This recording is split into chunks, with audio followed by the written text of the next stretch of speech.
오늘 설교는 예수님의 탄생 첫 번째 시간입니다. 아마 여러분들 주보를 보고 또 제목을 보고 성갈의 찬양을 보고 또 함께 찬양을 하면서 성탄절 아닌데 아마 이렇게 생각을 하시는 분이 계셨는지도 모르겠어요. 여러분에게 물어볼게요. 해마다 12월이 오거든요. 12월이 되면 제일 먼저 어떤 생각해요? 어떤 생각해요? 정말? 혹시 첫눈 오면 누구랑 만나자 그 생각하는 거 아니에요? 혹시 연단 걱정하고 또 김장 걱정하는 거 아니에요? 그래요. 12월 생각하면 제일 먼저 아기 예수의 탄생을 생각해야 돼요. 아멘입니까? 네. 교회력에 따르면 오늘은 강림절 두 번째 주일입니다. 강림절은 예수님의 오심을 기다리는 절기, 이 4주간입니다. 그래서 강림절을 대강절이라고 하기도 하고 대림절이라고 불려주기도 합니다. 근데 교회력은 강림절부터 시작됩니다. 그러니까 예수님을 기다리는 강림절부터 시작된다는 거죠. 그러므로 강림절은 세 가지 의미가 있습니다. 첫째가 뭐냐? 예수님의 오셨음. 두 번째가 뭐냐? 예수님의 오심. 또 세 번째가 뭐냐? 예수님의 오실 것임입니다. 오셨음은 2000년 전 성탄절에 오신 예수님을 의미합니다. 또 오심은 오늘 구원받은 우리들에게 찾아오심을 의미합니다. 오늘 성령을 통해 예수님 우리 가운데 예배를 받으시기 위하여 우리를 도우시기 위하여 피를 채워주시기 위하여 여기 오셨습니다. 또 오실 것임은 뭐냐? 마지막 때 재림주로 오실 예수님을 의미합니다. 초림의 예수님은 아기 예수로 오셨습니다. 베들레헴 마구간에 오셨습니다. 그러나 다시 오실 예수님은 천군 천사 호령 나팔 보치니 강림하시면서 이 땅에 왕처럼 오시는 것입니다. 예수님은 어떤 분이냐? 예수님은 찾아오시는 분이십니다. 우리는 그분을 기다려야 합니다. 또 뿐 아니라 영접할 준비를 갖춰야 합니다. 그것이 성탄절을 예배하는 성도의 자세, 올바른 자세일 것입니다. 근데 과연 우리는 아기 예수님을 기다리고 있는가? 아기 예수님을 영접하기 위해서 정말로 우리가 준비하고 있는가? 각자 질문해 봐야 될 것입니다. 정말 성탄절에 빛나야 할 것은 화려한 트리가 아니라 하나님의 말씀이 비춰야 할 것입니다. 또 뿐 아니라 아기 예수의 영광, 아기 예수의 탄생을, 아기 예수의 영광을 돌리는 것입니다. 그러므로 강림절 기간 동안 우리는 예수님에 관한 말씀을 묵상해야 할 것입니다. 또 세상을 향해서 아기 예수의 영광을 드러내야 할 것입니다. 그래서 아기 예수를 찬양하고 아기 예수를 전하고 아기 예수를 자랑하는 우리의 삶이 되어야 할 것입니다. 그래서 오늘 예수님의 탄생에 관한 구약의 예언을 살펴봄으로 말미암아 성탄을 거룩한 마음으로 준비합시다. 또 성탄의 빛을 세상 가운데 비추는 우리 모두가 됩시다. 첫째로 창세기 3장 15절의 예언인 것입니다. 예수님의 탄생은 창세기 3장 15절에서 최초로 예언되었습니다. 이렇게 기록되었습니다. 창세기 3장 15절입니다. 내가 너로 여자와 원수가 되게 하고 너의 후손도 여자의 후손과 원수가 되게 하리니 여자의 후손은 네 머리를 상하게 할 것이요 너는 그의 발꿈치를 상하게 할 것이라 하시고 그랬습니다. 여기서 내가는 하나님이 말씀하십니다. 너로 누굽니까? 사탄에게 말합니다. 하와를 미혹한 사탄, 하나님의 말씀을 실천을 방해한 사탄에게 하나님 말씀하십니다. 내가 너로 여자와 원수가 되게 하고 너의 후손도 여자의 후손과 원수가 되게 하리니 여자의 후손은 네 머리를 상하게 할 것이요 너는 그의 발꿈치를 상하게 할 것이라 하시고 그랬습니다. 그러므로 예수님의 탄생은 후대의 예언이 아닌 것입니다. 예수님의 탄생은 모든 예언의 앞선 예언, 제일 먼저 예언인 것입니다. 또뿐만 아니라 예수님의 탄생은 모든 예언의 근거가 되고 모든 예언의 성취가 된다는 것입니다. 그러므로 예수님의 탄생은 여러 약속 중 하나가 아니라 약속 중에 약속인 것입니다. 또뿐만 아니라 예수님의 탄생의 약속은 복 중의 복입니다. 인간의 하나님 주신 복 중의 복이 예수님의 탄생을 예언한 것입니다. 또뿐만 아니라 이 사람들에게, 절망하는 인간들에게, 죄지은 인간들에게, 고통당하는 인간들에게 최고의 희망, 최고의 희망이 뭐냐? 예수님의 탄생을 예언해 주신 것입니다. 그러므로 창세기 3장 15절의 성취가 우리 인생의 성공인 것입니다. 예수님의 탄생 예언은 사람에 의해서 선포된 것도 아닌 것입니다. 창세기 3장 15절을 보면 내가 그랬습니다. 창세기 3장 15절 내가 너로 그랬습니다. 내가. 그러므로 창세기 3장 15절의 예언은 하나님 직접 말씀하셨습니다. 내가라고 되어 있습니다. 하나님 직접 예언하셨습니다. 또 하나님께서 직접 성취하실 것입니다. 하나님이 직접 예언하셨기 때문에 하나님이 직접 성취하신다는 것입니다. 하나님이 직접 이루신다는 것입니다.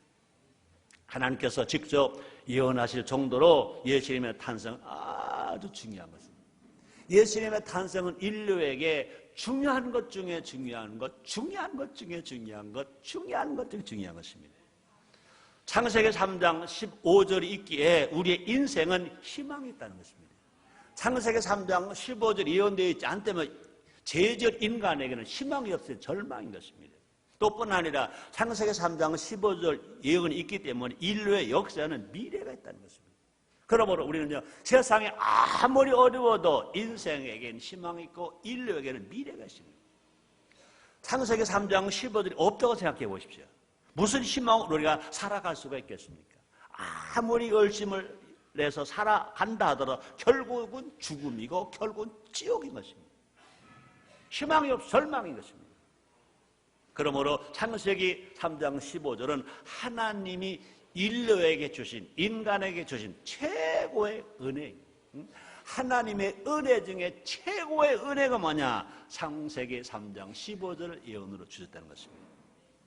에덴 동산을 주신 것보다 더 큰 은혜가 창세기 3장 15절을 주신 것입니다. 하나님은요, 범죄한 인간에게 약속을 주셨습니다. 놀랍게도 2000년 전 하나님 그 약속을 그대로 지키셨습니다. 그래서 이 땅에 2000년 전에 하나님의 아들 되시는 예수님을 우리의 구세주로, 우리의 메시아로 우리를 구원하시기 위하여 약속하신 그대로 오게 하셨습니다. 사랑하는 성도 여러분들이 혹시 지금 절망 가운데 있다고 생각합니까? 정말 자살하고 싶을 만큼 충동을 느낄 만큼 고통을 당하고 있다고 생각합니까? 하나님은 창세기 3장 15절에서 하신 약속도 지키신 분이신 것입니다. 아기 예수는 바로 우리를 위해서 2000년 전에 오셨습니다. 지금도 우리를 위해서 일하고 계신 것입니다. 우리 모두가 다 어떤 절망과 고통이 있다 하더라도 우리 모두가 다 믿음으로, 감사함으로 성탄의 기쁨을 바라보면서 예수 안에서 큰 기적을 체험하며 그 예수님을 자랑하며 경배하며 살아가는 우리 모두가 됩시다.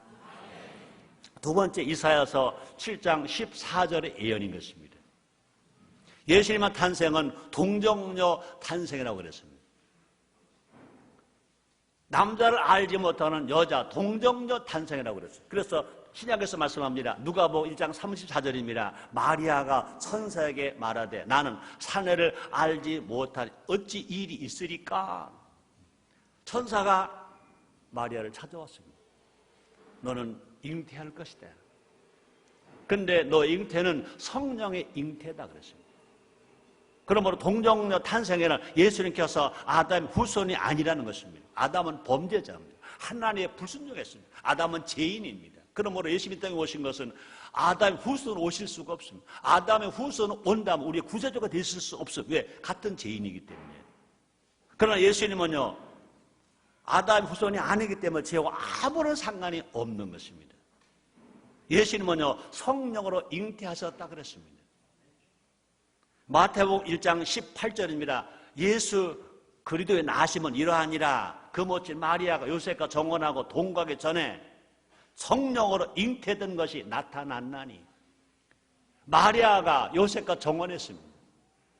정혼한 사이에 서로 잠을 자지 않았습니다. 정혼하고 동거하지 않았습니다. 완전 동정녀입니다. 근데 성령에 의해서 하나님의 능력으로 그 동정녀 마리아에게 예수님이 잉태된 것입니다. 하나님의 은혜고 하나님의 사랑인 것입니다. 그러면 한 여인 중에 최고로 은혜 받은 사람이 누구일까? 동정녀 마리아인 것입니다. 이것은 절대로 신화가 아닙니다. 누가 조작한 것도 아닙니다. 어떤 사람의 증언도 아닙니다. 하나님께서 이사야 선지자를 통해서 예언하신 것입니다. 이렇게 말씀합니다. 이사야서 7장 14절 말씀이 있습니다. 그러므로 주께서 친히 징조로 너에게 주실 것이라. 보라, 처녀가 잉태하여 아들 낳을 것이요 그 이름을 임마누엘이라 하리라. 그렇습니다. 예수님의 동정녀 탄생은 그러므로 하나님께서 예언해 놓으신 그 예언의 성취입니다. 예언의 성취입니다. 동정녀 탄생의 목적은 뭐냐? 인간의 죄를 짊어지기 위함인 것입니다. 첫 아담의 후에는 모두가 죄인입니다. 의인이 없나니 하나도 없다고 그랬습니다. 죄값 사망입니다. 죽을 수밖에 없는 모든 존재들인 것입니다. 사람들의 살았다 하나 죽은 자들인 것입니다. 죄로 인해 죽은 자가 무엇을 할 수가 있었겠습니까? 동정녀 탄생은 인간을 향한 하나님의 놀라운 사랑인 것입니다. 예수님은 죄가 없으시기에 인간의 모든 죄를 짊어지실 수 있습니다. 예수 안에 있는 자는 의롭다 칭함을 받는다 그랬습니다. 하나님과 함께하는 임마누엘 은총 안에 있기 때문에 그런 것입니다. 이것이 성탄의 큰 기쁨인 것입니다. 성탄은 가장 거룩하고 순결한 탄생, 예수님의 탄생은 가장 거룩한 사건이고 예수님의 탄생은 가장 순결한 사건. 그러면 성탄은요 임마누엘 탄생이라고 그랬습니다. 그래서 마태복음 1장 23절입니다. 보라, 처녀가 잉태하여 아들을 낳을 것이요 그 이름을 임마누엘이라 하리라 하셨으니 이를 번역한즉 하나님 우리와 함께 계시다니라. 우리 하나님은 우리를 사랑하시거든요. 그런데 아담과 하와가 범죄했기 때문에 모든 인류가 죄인입니다. 우리 하나님은요 죄를 그대로 두고는 우리 하나님 함께 하실 수 없습니다. 그래서 이 땅에 누구를 보내셨습니까? 하나님 아들 독생자 예수님을 우리 가운데 보내셨습니다. 죄 없는 예수님을 성령을 잉태하셔서 동정녀 마리 잉태하셔서 우리의 구세주로 아기 예수로 보내셨습니다. 그럼 우리는 모두가 그 예수를 믿기만 하면 구원을 받아서 하나님의 자녀가 되어서 하나님 아버지로 부를 수 있게 되는 것입니다. 그럼 우리가 정말로 이 놀라운 사랑을 받은 우리들은요, 우리가 성탄절을 맞이해서 우리가 할 일이 뭐냐? 우리가 우리의 삶이 거룩해야 되고 우리의 삶이 순결해야 된다는 것입니다. 따라합시다. 거룩하게 살자. 순결하게 살자. 거룩하자. 순결하자. 그렇습니다. 그것이 정말로 아기 예수를 찬양하고 우리가 경배하는 것입니다. 우리가 그냥 찬송한다, 그것이 더 중요한 것이 아니라 우리가 찬미한다, 그것이 더 중요한 것이 뭐냐? 우리의 삶이 예수님이 그렇게 거룩하시게 탄생하신 것처럼 순결 가운데 탄생하신 것처럼 우리의 삶도 하나님의 아들로서 하나님의 자녀로서 그 아기 탄생을 찬양하는 우리가 성탄절에 더없이 우리가 거룩하게 살고 순결하게 살아갈 것이 우리가 해야 할 일일 줄 믿습니다. 그것이 진정한 성탄 축하라는 것입니다. 세 번째입니다. 또 미가서 5장 2절의 예언입니다. 예수님은요 베들레헴에서 탄생하셨습니다. 이는 미가 선지자가 예언한 그대로 실천된 것입니다. 미가서 5장 2절입니다. 베들레헴 에브라다야 너는 유다 족속 중에 작을지라도 이스라엘을 다스릴 자가 내게로 나올 것이라. 그의 근본은 상고의 최초인이라. 여기는 두 가지 의미가 있습니다. 첫째는 예수님 가장 낮은 곳으로 오셨다는 것입니다. 베들레헴은 유다 지역에서 가장 작은 곳입니다. 그곳에서 예수님은 말구에 나셨습니다. 마곡간에 태어나셔서 강보에서 말구에 누워 계셨었습니다. 예수님은 철저하게 낮아지고 낮아졌습니다. 예수님 낮아지면 왜 그랬을까? 낮은 우리를 높여서 하나님 아들을 삼으시기 위해서. 또뿐 아니라 예수님이 가난하면요, 가난은 우리를 부욕해 하시기 위함이신 것입니다. 그럼 우리는 예수를 믿으면 하나님의 아들이 됩니다. 예수를 믿으면 천국 백성이 됩니다. 예수를 믿으면 존귀한 자가 되는 것입니다. 뿐 아니라 예수를 믿으면 가난과 저주가 물러가고 하나님의 부여로 살아갈 수 있습니다. 부자되게 살아갈 수 있습니다. 여러분 모두가 다 하나님 아들이심을 믿으시면 아멘하겠습니다. 왕같은 제사장이심을 믿으시면 아멘하겠습니다. 여러분 모두가 지금 형편이 혹 가난할지라도 여러분 가난한 자가 근본이 아닌 것입니다. 결국은 우리가 부유한 자요, 우리가 성공한 자요, 우리가 승리자인 것입니다. 예수 안에서 여러분 모두가 다 승리자가 되고 부유한 자가 되고 의로운 자가 되기를 믿으시면 아멘하겠습니다. 두 번째는요, 인류 역사는 예수님을 중심으로 움직인다는 것입니다. 세계 역사는요, 예수님은 탄생 전과 예수님 탄생 후로 기록됩니다. 기원 전, 기원 후로 기록됩니다. 또뿐 아니라 역사를 말할 때 영어로는요, 히스토리라는 말 씁니다. 그건 뭐냐? 히스와 스토리의 합성어인 것입니다. 그 말이 뭡니까? 그분의 이야기. 그분 누굽니까? 예수님의 이야기. 그러므로 영어로 역사를 말할 때는요, 히스토리. 예수님의 이야기가 역사라는 것입니다. 그러므로 세계 역사에서 예수님이 빠지면 세계 역사가 없는 것입니다. 그러므로 사랑 여러분들이요, 아무리 우리가 한국사를 알고 세계사를 다 안다 하더라도 예수님의 역사를 모른다면 역사가 없는 것입니다. 하나님은 예수님을 중심으로 세계 역사를 주관하고 계신 거예요. 세계 역사를 섭리하고 계신 것입니다. 왕이나 영웅이나 정치가들은 자신들을 역사의 주인공으로 알고 있습니다. 크게 착각하는 겁니다. 역사의 주인공은 왕이 아닙니다. 영웅도 아닙니다. 정치가도 아닙니다. 유명한 발명가도 아닌 것입니다. 유명한 목사도 아닌 것입니다. 역사의 주인공은 오직 한 분, 하나님 아들 되시고 우리의 구주 되시고 우리의 메시아 예수가 되시고 우리를 구원하러 악 예수로 오시고 우리를 구원하시기 위해서 그렇게 매마시고 그렇게 가시관 쓰시고 십자가에서 피 흘려 죽으신 그 예수님만이 역사의 주인공인 줄 믿습니다. 그러므로 우리는요, 제일 먼저 역사를 배우려면 예수님을 알아야 된다는 거죠. 그 예수가 항상 역사의 중심에서 계시다는 것입니다. 예수님의 베들레헴 탄생을 보면 정반대인 것입니다. 베들레헴 탄생년은요, 미가 시대 때 있습니다. 예수님 오시기 전 약 700년 전인 것입니다. 미가는요, 예수님의 베들레헴 탄생을 예언했습니다. 구약의 메시아 예언 가운데 가장 불명하고 중요한 예언인 것입니다.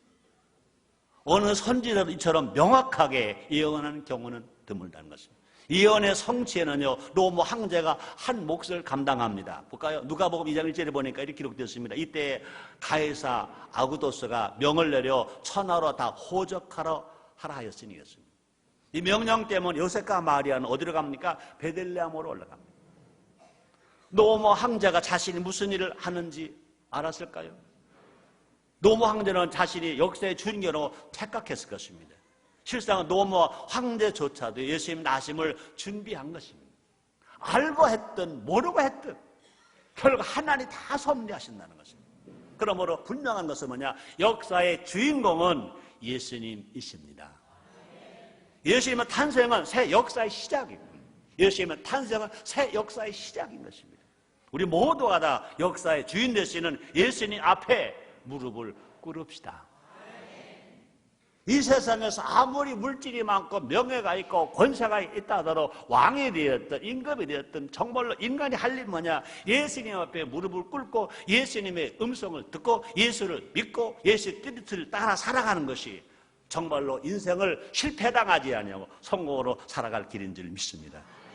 그렇습니다. 예수님의 탄생으로 시작된 새 역사가 우리의 삶에도 일어나는 것입니다. 네 번째입니다. 시편 132편 11절의 예언입니다. 이 마태복음 1장은 예수님의 족보를 말하고 있습니다.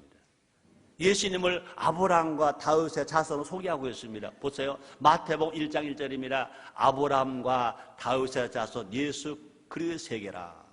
아브라함과 다윗의 자손 예수 그리스도의 세계라. 예수님은요, 다윗의 가문으로 나셨습니다. 이것은 뭐냐? 하나님 약속입니다. 하나님 약속 그대로 아브라함과 다윗의 가문에서 나섰습니다. 다윗은요, 성전을 거치기를 원했던 사람입니다. 근데 하나님 허락지 않으셨습니다. 그런데 그렇게 하나님을 사랑하고 하나님 성전을 거쳐가기를 그렇게 원해 하나님 허락하지 않으셨습니다. 그 대신 하나님은 다윗에게요, 언약을 주셨습니다. 놀라운 언약을 주셨습니다. 사무엘하 7장 12절입니다. 네 수완에 차서 네 조상들과 함께 잘 때, 죽을 때죠. 내가 네 몸에서 날 자식을 네 뒤에 세워 그 날을 견고케 하리라. 하나님께서 다윗에게 약속을 합니다. 예언은 1차적으로 다윗의 후손에게 주신 것입니다. 본질적으로는요, 예수님을 지칭하신 것입니다. 그래서 시편 132편 11절입니다. 여호와께서 다윗에게 성실히 맹세하셨으니 변치 아니하실지라 이르시기를 내 몸의 소생을 내 위에 둘지라. 다윗에게 말합니다. 내 몸의 소생이 내 위에 있다는 겁니다. 이거 말돼요, 말 안 돼요? 여러분, 세상 족보는 말이 안 돼요. 내 후손이 내 위에 있다는 것입니다.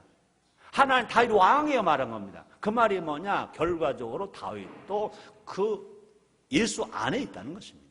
그러므로 예수님이 그 다윗 족보에서 하나님 아들로 이 세상에 우리의 구세주로 메시아로 오실 것을 예언해 놓으셨습니다. 예수님은 약속된 왕이십니다. 예수님은 왕 중 왕이신 것입니다. 다윗이 성문 왕입니다. 왕 위의 왕, 다윗 왕 위의 왕, 왕 중 왕인 것입니다. 가장 위대한 다윗 왕조차도 그 앞에 무릎을 꿇는 겁니다. 사랑하는 성도 여러분들이요, 나와 여러분 다 마찬가지인 것입니다. 어떠한 은사를 많이 받았다 하더라도, 어떠한 기사 이적이 우리 쪽에 나타난다 하더라도, 여러분 대통령이 되고 임금이 되고 세상 권세 다 가졌다 하더라도 분명히 우리는 예수님 앞에 무릎을 꿇고 그 예수님을 경배하고 그 예수님을 찬양하고 그 예수님 앞에 겸손하게 살아가는 것이 우리의 삶의 길인 줄 믿습니다. 이렇게 살아가는 사람들은 주님 말씀하실 것입니다. 사랑하는 자여, 내 영혼이 잘됨 같이 내가 범사가 잘되고 강건하게 내가 간구하노라 말씀하시고, 이렇게 살아가는 사람들이 분명 영혼이 잘 될 겁니다. 범사가 잘 될 거면 강건하게 될 것인 것입니다. 12월 19일 대통령 선거가 있습니다. 나 오늘 이 말씀을 좀 들었으면 좋겠어요. 대한민국의 대통령 되고 싶은 많은 12명의 후보들이 자기들이 대통령이 다 되더라도 아무 능력 있고 권세 있고 기적을 막 나타내는 그런 지도자가 된다 하더라도 예수님 앞에 무릎을 꿇는 겁니다. 하나님은 다윗에게 말합니다. 여호와께서 다윗에게 성실히 맹세하셨으니 변치 아니하실지라 이르시기를 내 몸의 소생을 내 위에 둘지라. 대단하잖아요. 다윗 왕보고 말합니다. 내 후손을 너는 그를 받으라는 것입니다. 내 후손을 내 위에 둘지라고 말씀합니다. 과연 나는 왕의 오심을 예배하고 있습니까? 오늘날 성탄절은 누구를 위한 날입니까? 왕으로 오신 예수님을 과연 정말 진정한 마음으로 높여드리고 있습니까? 나를 위한 캐롤이나 나를 위한 즐거움을 위한 캐롤이 아니라 왕 되시는 예수님을 찬양해야 됩니다. 내 기분을 위해서가 아니라, 내 즐거움을 위해서가 아니라, 나의 쾌락을 위해서가 아니라, 내가 돈벌을 위해서가 아니라 진정으로 왕 되시는 예수님을 높여드리고 찬양하는 그런 성탄절이 되어야 될 줄 믿습니다. 내 모든 것을 왕 되시는 예수님께 드립시다. 하나님 나라의 영광과 통치가 우리 안에 가득해질 것입니다. 틀림없이 주의 평화가 있을 것입니다. 틀림없이 샬롬이 있게 될 것입니다. 틀림없이 가정이 행복하게 될 것입니다. 틀림없이 사회가 안정되게 될 것이고, 틀림없이 경제가 살게 될 것이고, 틀림없이 좋은 나라 대한민국이 되게 될 줄 믿습니다. 다섯 번째입니다. 이사야서 9장 6절의 예언인 것입니다. 이사야서에는요, 예수님 관한 예언이 너무나 많이 있습니다. 구약 속에 복음서라고 할 정도로 우리에게 큰 은혜가 되는 말씀 너무나 많이 있습니다. 특히 예수님의 삶과 예수님의 사역에 대한 예언들이 많이 기록되어 있습니다. 가장 유명한 것이 예수님 고난을 예언한 이사야서 53장. 이사야서 53장은 예수님께서 우리의 구세주로 오셔서 나 때문에, 우리의 죄 때문에, 우리 허물 때문에, 우리의 가난 때문에, 우리 질병 때문에 그렇게 고통당하실 것이 예언되어 있습니다. 예수님은 이사야 53장에 예언된 대로 십자가의 고난을 다 겪으셨습니다. 그렇게 매맞으시고, 그렇게 가시관 쓰시고, 그렇게 십자가를 지시고, 양송강벌에 못을 박히시고, 물과 피를 다 쏟으시고 십자가에 죽으셨습니다. 이처럼 이사야서 53장과 쌍벽을 이루는 예언의 장이 있습니다. 그것이 뭐냐? 오늘 본문의 말씀입니다. 이사야서 9장입니다. 이사야서 9장은요, 예수님의 탄생과 예수님의 이름에 대하여 예언되어 있습니다. 이사야서 9장 6절입니다. 이는 한 아이가 우리에게 낳고 한 아들 우리에게 주신 바 되었는데 그 어깨는 정사를 메었고 그 이름은 기묘자라, 모사라, 전능하신 하나님이라, 영전하신 아버지라, 평강의 왕이라 할 것임이라. 여기에서 예수님이 어떤 분이신가 정확하게 예언되었습니다. 다시 읽어드립니다. 이는 한 아이가 우리에게 낳고 한 아들 우리에게 주신 바 되었는데 그 어깨는 정사를 메었고 그 이름은 기묘자라, 모사라, 전능하신 하나님이라, 영전하신 아버지라, 평강의 왕이라 할 것임이라. 가장 눈에 띄는 이름이 뭡니까? 기묘자. 예수님은 기묘자십니다. 기묘자. 예수님은요, 기묘자라고 예언합니다. 기묘가 뭐냐? 이런 뜻을 가지고 있습니다. 기묘는 이상하다, 희한하다, 놀랍다, 경이롭다, 그런 뜻인 것입니다. 영어로는요, 이 기묘란 어떻게 표현했습니까? wonderful. 여러분, 좋을 때, 아마 영어 하는 사람도 그럴 거 아니겠어요? 제일 좋을 때, 제일 신날 때, wonderful, wonderful. 우리는요, 예수님, 예수님 생각할 때마다 우리는 그런 감격하게 wonderful 그래야 돼. 우리가 부르길 때는 예수님 부르지만 그 마음속에 wonderful, 와, 너무 좋아서 와, wonderful, wonderful, wonderful. 우리가 그런 마음으로 고백할 때 우리는요, 그런 감동으로 내가 예수님을 부를 때 감동하면 뭐가 나온대요? 다이돌핀. 감동하면 다이돌핀 나온다. 몰라도 괜찮아. 와! 원더풀. 그런 순간에 벌써 병원 치료 받는 겁니다. 기적은 일어나는 겁니다. 귀신 쫓겨나갑니다. 문제 해결됩니다. 그렇습니다. 예수님은 그러므로 놀라운 이름, 놀라운 분. 그러므로 예수님은 놀라운 분, 놀라운 분. 그러므로 하나님의 성전에 와서 우리가 예배 드릴 때 원더풀. 하나님이 기도할 때도요, 그냥 주시옵소서, 주시옵소서, 주시옵소서. 꼭 지옥 가는 사람처럼 그러면 안 된다고요. 예수를 부를 때 원더풀, 원더풀, 원더풀 그래요. 찬양할 때도요, 원더풀 그래요. 따라합니다. 예수님은 놀라우신 분. 아멘입니까? 이 예언은요, 2000년 전에 벌써 성취됐잖아요. 예수님 오시자 세상에 깜짝 놀랐습니다. 그래서 마가복음 1장 22절 상반절에 보니까 무사람이 그의 교훈에 놀라니 그렇습니다. 많은 사람들이 예수님의 교훈에 원더풀 놀랬다는 것입니다. 여러분, 부흥회할 때 좋으면요, 그러잖아요. 강의될 때 좋으면 그러잖아요. 그 핵심 중심이 뭐냐? 그 부흥에 예수님이 성령으로 계시든지 말씀으로 계실 때 우리의 감동이 와서 와 하고 원더풀하게 되는 줄 믿습니다. 이 예언은 지금도 성취되고 있습니다. 예수님 오시면 우리 인생에 놀라운 일이 일어납니다. 우리 영혼에 놀라운 변화가 일어납니다. 세상에 줄 수 없는 평안과 기쁨이 샘솟듯 솟을 수 있습니다. 또뿐 아니라 우리 인격에 놀라운 일이 일어납니다. 도무지 변화되지 않을 것 같았는데 변화됩니다. 불평하는 사람이 사랑하는 사람이 되고 감사하는 사람이 됩니다. 미워하는 사람이 사랑하는 사람이래. 절망하는 사람이 희망의 사람이래.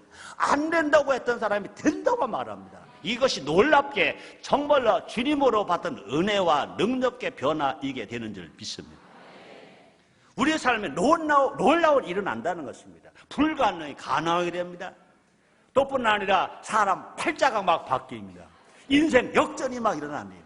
안 될 것 같은데 막 되는 역사가 일어납니다. 그러므로 정말 우리가 예수를 말할 때 우리가 기묘자로 보고 그 예수를 바라볼 때 우리 모두가 다 원더풀하고 믿으면 여러분의 인생도 원더풀 됩니다. 여러분 인생이 원더풀 인생 되시기를 제모로 축원합니다. 성탄은 놀라운 역사인 것입니다. 또 뿐 아니라 기묘한 신비인 것입니다. 여러분 교회가 원더풀 해야 되고요. 교회가 신령한 것을 전해야 되고요. 교회가 기적을 전하고요. 교회가 정말 예수님 안에서 신비함을 채워준다면 여러분 사람들이요 교회 다니면서 무당 만나러 안 갑니다. 이단에 안 갑니다. 교회에서 신비함을 체험하지 못하니까 신비함을 전하지 못하니까 사람들이 이단에 가고 점쟁이 찾아가고 무당집에 가게 된다는 것입니다. 여러분 예수님 속에는요 신비함이 있습니다. 원더풀이 있습니다. 기묘하자라고 말씀하십니다. 우리가 그 예수를 묵상하고 정말로 감사하는 성탄절을 보냅시다.